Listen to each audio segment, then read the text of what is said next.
तर मित्रांनो, मालिकेच्या 28 मेच्या एपिसोडमध्ये छान ट्विस्ट बघायला मिळतोय. आणि ट्विस्ट असा असणार आहे की सावली, अबीर चालत निघालेले असतात. ते चालत गप्पा मारत थंड हवेने जात असतात आणि रतनचा माणूस त्यांच्या मागावर असतो. तो एक एक मिनिटाची खबर रतनला देत असतो. रतन त्या माणसाला सांगतो की आत्ताच्या आत्ता त्या अबीरला उचल, त्याला किडनॅप कर. तो माणूस धावत पुढे येतो. तर इथे सारंग, ओवी आणि शुभ्राही घरातून निघालेले असतात. सारंगला मोठमोठ्याने ओरडायचा आवाज येतो आणि सारंग अबीरची मदत करण्यासाठी धावत पुढे जातो. तर इथे मोनिका राजकुमारला 2-3 आयडिया सांगते. सगळी प्रॉपर्टी आपल्या नावावरती कशी करता येईल याची आयडिया देते. पण मोनिकाचं बोलणं काही राजकुमारला पटत नाही. राजकुमार असा वागतो म्हणून मोनिका खूप चिडते. ती राजकुमारला म्हणते, राजकुमार, तू माझं काही ऐकत नाही ना, म्हणून आपण मागे पडलो आहे. आता तुला काय करायचं ते कर. मोनिका निघून जाते. राजकुमार इथे मनात म्हणतो, मोनिका, हा राजकुमारचा डाव आहे. तो तुला एवढ्यात कळणार नाही. आता उद्या सकाळीच बघ काय काय होतं आहे ते. राजकुमार खूप खुश असतो. आता सारंग अबीरची मदत तर करणार आहे, पण या सगळ्या गडबडीमध्ये सावली, सारंग यांची भेट होईल का ते बघणंही तेवढंच इंटरेस्टिंग असेल. तर या सगळ्याची सुरुवात कशी होती आहे ते थोडक्यात पाहू. तर मालिकेत आपल्याला असं बघायला मिळतं आहे की जगन्नाथ सावलीला सांगतो की सावली, अबीरचा विचार कर. अगं सारंग त्याचा बाप आहे हे अबीरला सांग. त्याची का फरफट करतेस तू.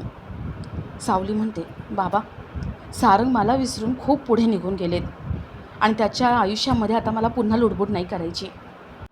त्यामुळे प्लीज फक्त ही गोष्ट अबीरला कळता कामा नये की सारंग त्याचे वडील आहेत. सावली जगन्नाथकडून वचन घेते. जगन्नाथ सावलीला म्हणतो, सावली, मी तुला वचन देतो, सारंग अबीरचा बाप आहे हे मी कधीच कळू देणार नाही. सावली, जगन्नाथ बोलत असतात, रडत असतात आणि तेवढ्यात तिथे अबीर येतो. ते दोघंही आपलं तोंड फिरवून घेतात. अबीरला कळतं की आपल्या बाबाबद्दलच बोलणं चालू होतं. तर इथे ओवी, सारंग गुरुकुलातून घरी येतात. सारंग तिलोत्तमाला बघतो आणि काही न बोलता वर जात असतो. तिलोत्तमा त्याला थांबवते. तिलोत्तमा म्हणते, सारंग, मला इग्नोर करतोयस तू, मला कळतंय. थांब ना, 2 मिनटं माझ्याशी बोल. सारंग म्हणतो, आई, मला बाहेर जायचं आहे, महत्त्वाची केस आहे. तिलोत्तमा म्हणते, ओवी, वर जा, मला सारंगशी महत्त्वाचं बोलायचं आहे. ओवी वर जाते. तिलोत्तमा सारंगला विचारते, सारंग, अजूनही रागवलं आहेस का माझ्यावर? बोलणार नाहीस का माझ्याशी? अरे का माझ्याशी बोलत नाही?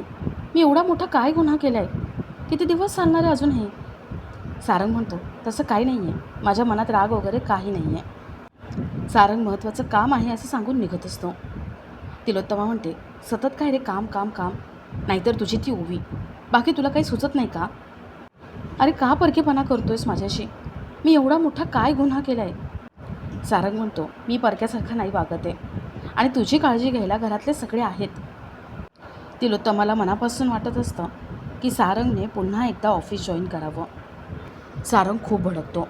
सारंग म्हणतो, आई, तुझी इच्छा आहे मी ऑफिस जॉईन करावं, पुन्हा तू म्हणशील तसं सगळं वागावं, पण माझी इच्छा काय आहे, मला काय वाटतं आहे, एकदा तरी त्याचा तू विचार केला आहेस का?